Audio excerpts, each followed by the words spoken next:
Hai, apa kabar kalian semua kelas 6? Kembali lagi bersama saya, Ibu Rosita Manalu. Pada kesempatan kali ini kita akan belajar IPAS kelas 6 SD tentang sistem rangka manusia, yaitu memahami kerangka tubuh manusia dengan baik. Tapi sebelumnya jangan lupa untuk like dan subscribe ya.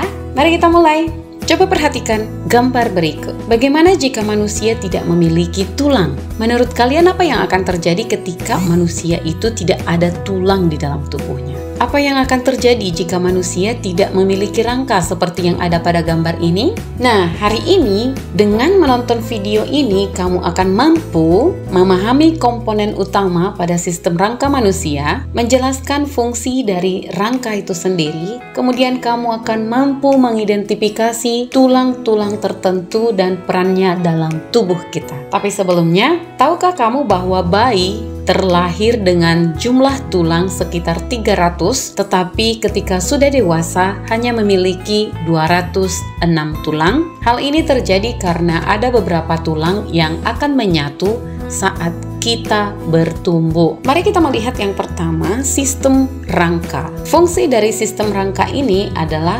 menjadi rangka bagi tubuh manusia. Fungsi rangka terdiri dari tulang dan jaringan ikat, termasuk tulang rawan, tendon, dan ligamen. Tulang adalah jaringan hidup yang dilalui aliran darah. Tulang terus berubah dan berganti bentuk seiring pertumbuhan manusia. Mari kita mengenali tulang-tulang manusia. Tahukah kamu kalau tulang juga berfungsi sebagai ruang penyimpanan dua mineral, yaitu kalsium dan fosfor. Mineral sangat penting agar saraf dan sel berfungsi dengan baik. Tulang-tulang manusia. Yang pertama adalah tengkorak, kemudian tulang belakang, humerus, pelvis, femur, patella, sternum, scapula, tulang rusuk, radius, ulna, tibia, dan fibula.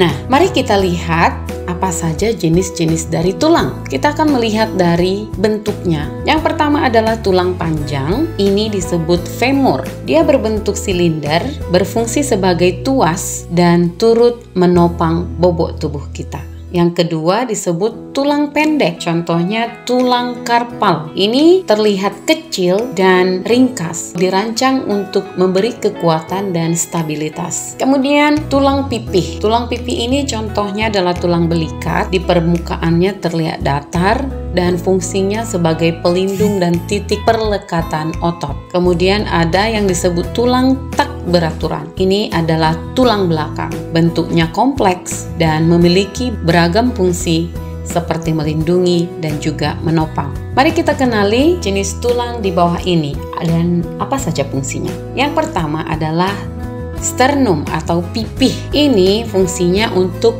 perlindungan jantung dan juga paru-paru. Kemudian ada tulang pelvis atau tak beraturan, berfungsi untuk tempat perekatan otot. Dan satu lagi disebut tibia atau panjang yang berfungsi untuk penahan beban.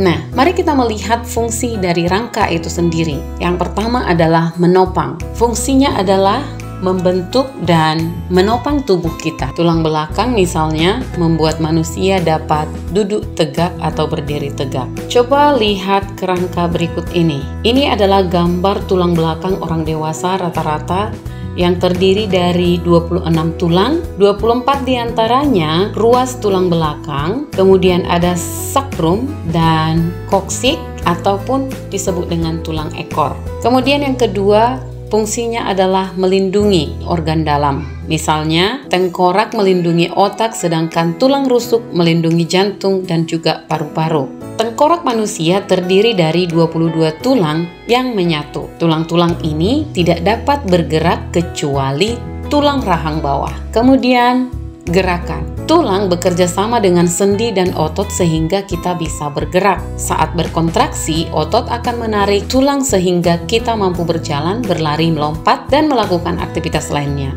Perhatikan gambar berikut. Tulang pada siku dan lutut disambungkan oleh sendi yang fleksibel. Berkat sendi ini, tulang dapat meluncur, berayun, ataupun berputar. Kemudian selanjutnya fungsi rangka adalah memproduksi sel darah. Sel darah merah dan sel darah putih diproduksi di sumsum tulang belakang.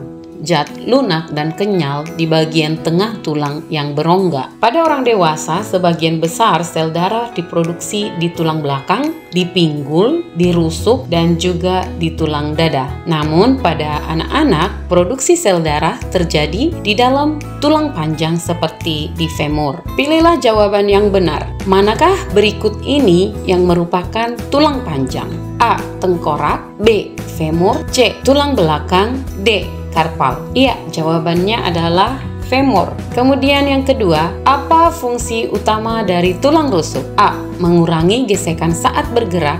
B. Menghasilkan sel darah merah, melindungi organ vital, dan mengatur suhu tubuh. Jawabannya, melindungi organ vital. Kemudian yang ketiga, manakah dari berikut ini yang bertanggung jawab untuk memproduksi sel darah merah? A. Tengkorak, B. Tulang rusuk, C. Sumsum tulang, dan D. Ulna. Ya, jawabannya adalah tulang rusuk. Nah, anak-anak, jangan lupa ya, rangka manusia berfungsi sebagai kerangka tubuh.